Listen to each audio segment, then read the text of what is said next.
Dallas Cowboys got a much-needed win against the New York Giants with the score of 20-15. Dak extends his win streak against them to 13 in a row, one of the most dominant runs against a single team in NFL history. Being back in the win column is refreshing, especially when looking at the alternative. Losing that game falling to 1-3 wouldn't have ended the season by any means, but it would have definitely got the noise even louder and tested that locker room to its max. Yet even with all of that dodged, I'm not vehemently excited about this win. We all know moral victories. This one felt like a moral loss. I get it, a win is a win, a loss is a loss. And I'm not trying to be a downer, but it was ugly. It was an ugly win. Penalties were everywhere. The Cowboys had 11 for 89 yards, something that is a familiar sight. Injuries even crept up, with one of the biggest being Micah going down.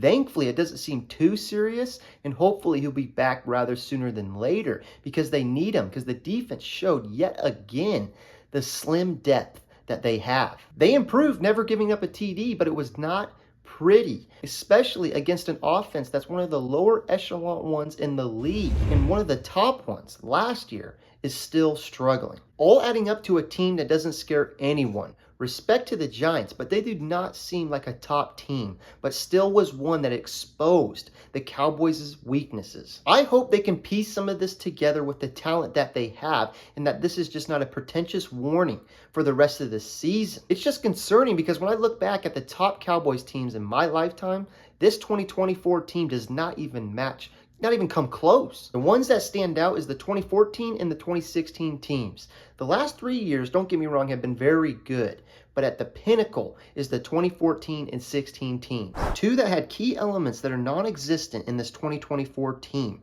Arguably, the biggest piece was the offensive line. In 2014, the O-line was Doug Free, Ronald Leary, Zach Martin, Tyron Smith, and Travis Frederick. It was an O-line that feasted at the line of scrimmage against the best teams in the league, giving Romo a clean pocket all year. Romo was even healthy the entire year. That just showcases how well they protected him, with also opening 2 car lanes for a talented backfield with DeMarco Murray, Lance Dunbar, and Joseph Randle. Same exact luxury was in 2016, practically with the same O-line and with a rookie, Ezekiel Elliott. I miss those days of the announcer always talking about how the running back wasn't touched for 10 yards consistently. That was what made these teams so great. That is not a luxury for the Cowboys anymore. It's just not. They definitely have a better QB now than they did in 2016. We can argue all day about 2014, but the point is that right now, hopefully that can outweigh what they lack in the O-line and run game. I don't want to make it sound like they can't get better, because of course they can, and they're going to have to if they want to even sniff success in the playoffs. But it's not going to get to the level of what they did have, which eventually wasn't even enough.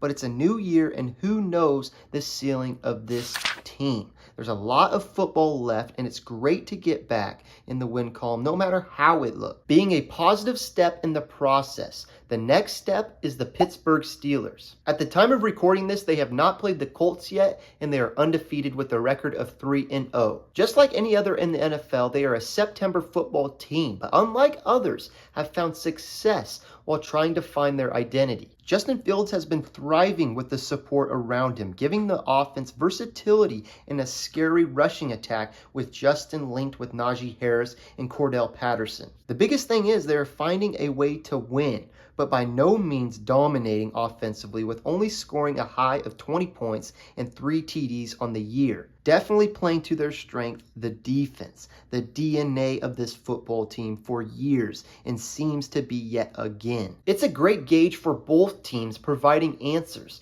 Are the Steelers a top team in the AFC North, or are we seeing some of the 2020 Pittsburgh Steelers? For the Cowboys, will they start showing some strengths or still be overburdened with concerns and liabilities? Should be an entertaining game. Now, I don't know if it's going to be as good as the last time they met in Pittsburgh, but hopefully it is. You never know. Thank you for watching. Peace.